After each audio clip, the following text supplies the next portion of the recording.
नमस्कार दर्शक बंधु, आज सुंदर विषय वस्तु को आपण मानक स्वागत।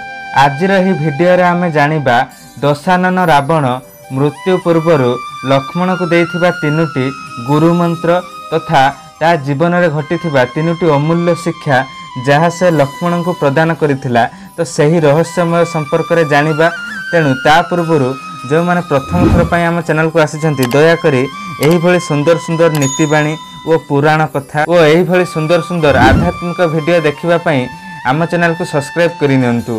कारण जहाँ आपणक पई मागणा अटे किंतु मते वीडियो बनैबा प्रेरणा दे थाए। तेणु सब्सक्राइब करी ऑल नोटिफिकेशन को ऑन करनियंतु। तो एबे चलंतु यही सुंदर और रहस्यमय कहानी संपर्क में जानिबा। तो जेतेबेले रामचंद्र और रावणक मध्यरे युद्ध लागिथिला सेतेबेले रामचंद्र एक तीर मारिले जहाँ रावणर जाई नाभिरे बाजिला। तापरे रावण सेठारु तळे पड़ीगला। तापरे स्वयं रामचंद्र निजे निजर अनुज लक्ष्मण को पठाइले रावण पाखरु जाई किछि अमूल्य शिक्षा ग्रहण करिबा पई। तापरे रावण लक्ष्मण को मृत्यु पूर्व केतुटी अमूल्य शिक्षा प्रदान करिथिला। प्रथम शिक्षा जहाँकि रही रावण कहिथिला जे जेकोनोसी भी शुभ कार्य हेउ ताहा सर्वप्रथम शेष करिबो। से शुभ कार्य कौन विलंब करिबो नाही। जदि मु रामचंद्र को चिन्हिबारे डेरी नकरी शीघ्र तांको चिन्हि थांती ताहेले हुए तो मोर आज एमिति दशा होई नथांता। तेणु यह थिला रावणर प्रथम शिक्षा। तेणु दर्शक बंधु आपण जेकोनोसी भी शुभ कार्य हेउ ताहा विलंब नकरी शीघ्र शेष करिबा पई चेष्टा करंतु। तो दर्शक बंधु यहा पर रावणर द्वितीय शिक्षा थिला जेकोनोसी शत्रु जेते कम जोर हो मध्य शत्रु को केबे भी कम जोर भाबिबा उचित नुहे। कारण मु जदि बानर सेना को दुर्बल भावी न थांती ओ तांको कम जोर भावी न थांती ताहेले मोर आज एमिति दशा होई न थांता। से सामान्य बानर सेना साहाय्य आज स्वयं रामचंद्र लंका को सेतुबंध साहाय्य आसी जहाँपाई मोर आज युद्ध होई मु आज मृत्युवरण करने जाऊँगी। तेणु शत्रु को केबे भी कम जोर भाविबा उचित नुहे।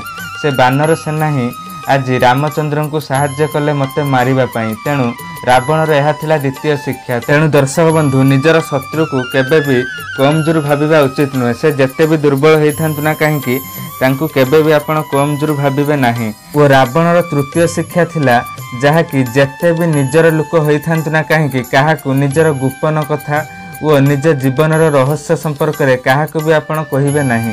कारण रावण निजर मृत्यु रहस्य केवल निजर भ्राता विभीषण को कहितिला जहा फल आज रावण मृत्यु शज्यार शुईछि। कारण घर शत्रु विभीषण एथिपई कहा जाए जे जदि निजर किछि गुप्त शक्ति अछि तेणु एहाकु काहारी आगर भी प्रकाश करंतु नाही। कारण निजर जेते भी आपणकर निजर लोक होइथांतु ना काहेकि से निश्चय आपणक विरुद्ध रे जाई स्वर उत्तोलन करिवो। तेणु निजर गुप्त रहस्य को केबे भी कहा आगे प्रकाश करंतु नाही।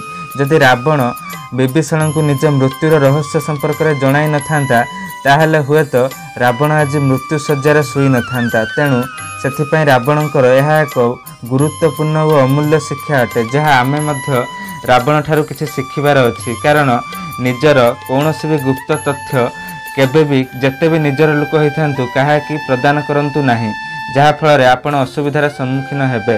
तेणु यह थिला रावणर तीनोटी अमूल्य शिक्षा जहाँ समस्तंकर जानिबा निहाती दरकार।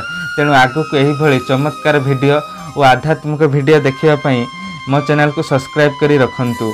जहाँ आपण पई मागणा अटे किंतु मते वीडियो बनैबा पई प्रेरणा देई थाए। और जदि वीडियोटी पसंद लागि थाए ताहले कमेंट सेक्शन ले जय श्रीराम लिखिबा पई भूलंतुनी।